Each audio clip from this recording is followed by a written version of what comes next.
آئیے دوستو، انتظار کی گھڑیاں ختم، ہمارے درمیان مہمان خصوصی حضرت مولانا غلام مصطفیٰ صاحب تشریف فرما ہے۔ میں بڑے ہی ادب و احترام کے ساتھ بلا کسی تمہید اور تاخیر کے میں حضرت والا کو مدعو کرتا ہوں اس شعر کے ساتھ کہ کچھ ایسی بے خودی ہے تیرے انتظار میں، کچھ ایسی بے خودی ہے تیرے انتظار میں، تصویر بن چکا ہوں تیرے انتظار میں، کچھ ایسی بے خودی ہے تیرے انتظار میں، تصویر بن چکا ہوں تیرے انتظار میں، آہٹ پہ کان در پہ نظر دل میں اشتیاق، آہٹ پہ کان در پہ نظر دل میں اشتیاق، آنکھوں کی اشک سوکھ گئے انتظار میں۔ برسر میں حضرت مولانا غلام مصطفیٰ صاحب۔ الحمدللہ رب العالمین، والصلاة والسلام على سید المرسلین، اما بعد، اعوذ باللہ من الشیطان الرجیم، بسم اللہ الرحمن الرحیم، یا ایہا الذین آمنوا قوا انفسکم واہلکم نارا وقودها الناس والحجارہ، صدق اللہ العظیم۔ ان اللہ وملائکتہ یصلون علی النبی، یا ایہا الذین آمنوا صلوا علیہ وسلموا تسلیما۔ درود پاک پڑھ لیجیے۔ اللہم صلی علی محمد وعلی آل محمد كما صليت على إبراهيم وعلى آل إبراهيم إنك حميد مجيد، اللهم بارك على محمد وعلى آل محمد كما باركت على إبراهيم وعلى آل إبراهيم إنك حميد مجيد۔ سرے محشر گواہی کا نہ کوئی مسئلہ ہوگا، سرے محشر گواہی کا نہ کوئی مسئلہ ہوگا، عمل کو سامنے رکھ کر سبھی کا فیصلہ ہوگا۔ سرے محشر گواہی کا نہ کوئی مسئلہ ہوگا، عمل کو سامنے رکھ کر سبھی کا فیصلہ ہوگا۔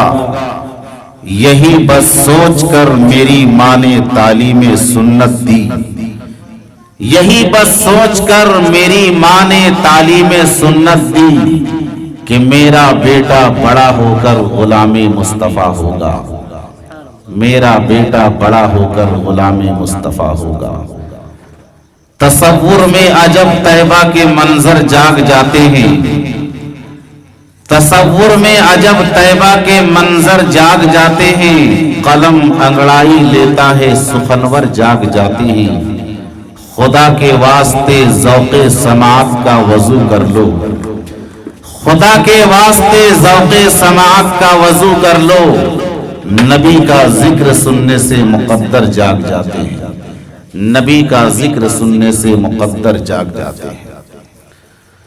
لائق صد احترام معظم و محترم علماء کرام، قابل قدر بزرگوں، میرے نوجوان بھائیوں، پیارے بچوں، پردے کے اندر بیٹھی سن رہی میری مقدس مائیں اور بہنیں، بعد نماز مغرب سے لے کر اب تک آپ نے شعراء اسلام کی کلام کو سنا، خطبہ اسلام کی باتوں کو سنا۔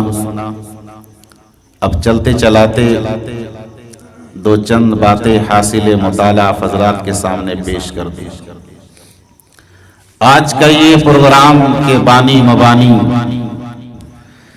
علی جناب صدیق صاحب، دل سے یہ دعا ہے کہ اللہ تبارک و تعالی ان کی عمر میں برکت نازل فرمائے اور ہر بلا مصیبت سے حفاظت فرمائے، اور آنے والے نئے مہمان یعنی پتہ چلا کہ ان کے گھر میں ایک بچہ آیا ہے، بہت خوشی کی بات ہے۔ آپ اس ماں سے معلوم کیجئے کہ جس کی گود اولاد کی نعمت سے خالی ہے، آپ اس باپ سے معلوم کیجئے کہ جس کا کاندھا اولاد کی نعمت سے خالی ہے، وہ بتائیں گے کہ اولاد کتنی بڑی دولت ہے۔ لڑکا ہوا ہے؟ اچھا، ماشاءاللہ۔ آج ہمارے معاشرے کا کیا حال ہے؟ لڑکا پیدا ہو سویرے لڈو پاؤ، لڑکا پیدا ہو سویرے لڈو پاؤ، لڑکی پیدا ہو مہینوں نہ جان پاؤ۔ ایسا ہوتا ہے کہ نہیں کہ لڑکا پیدا ہو سویرے لڈو پاؤ، لڑکی پیدا ہو مہینوں نہ جان پاؤ؟ اس سے کیا پتا چلا کہ ہم بیٹے کو زیادہ اہمیت دیتے ہیں، بیٹی کو اہمیت کم دیتے ہیں۔ کیوں؟ کیسے کسی غریب کی بیٹی بنے دلہن، کیسے کسی غریب کی بیٹی بنے دلہن، رشتہ تلاش کرتے ہیں جاگیر دیکھ کر۔ اس دور کا ہر نقشہ الٹا نظر آتا ہے، مجنوں نظر آتی ہے، لیلا نظر آتا ہے۔ حضرات بہر کیف دل سے یہ دعا ہے کہ رب کائنات اس نئے آنے والے مہمان ہمارا پیارا بچہ جو اس گھر میں آیا ہے، دل سے یہ دعا ہے کہ رب ذوالجلال اس بچے کو ہر بلا مصیبت سے حفاظت فرمائے، دین دوگنی رات چوگنی ترقی نصیب فرمائے، اپنے وقت کا داعی اسلام، مبلغ اسلام، حافظ قرآن بنائے۔ میں نے آپ حضرات کے سامنے قرآن مقدس کی ایک آیت کریمہ کا ٹکڑا پیش کیا، یا ایھا الذین آمنوا قوا انفسکم واہلیکم نارا، یا اے ایمان والو اپنے آپ کو جہنم کے آگ سے بچاؤ اور گھر والوں کو بھی بچاؤ۔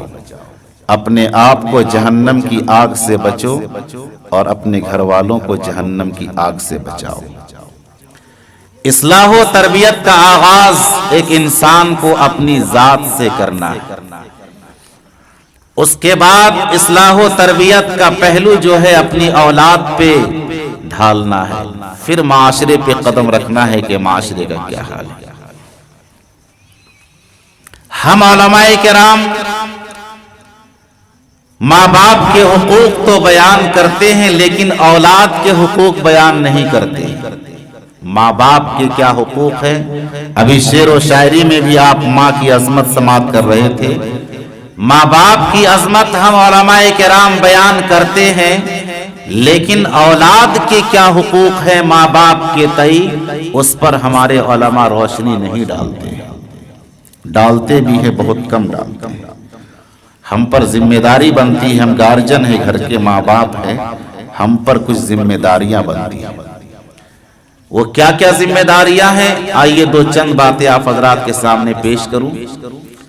سب سے پہلے جب ماں حالت حمل کے اندر ہو، جب ماں حالت حمل کے اندر ہو تو باپ اور ماں مل کر کے یہ دعا کرے، اے میرے پروردگار، میری اہلیہ محترمہ کے پیٹ میں جو بچہ پل رہا ہے، یا بیوی خود دعا کرے کہ اے میرے رب، میرے پیٹ میں جو بچہ پل رہا ہے اس بچے کو نیک بنانا۔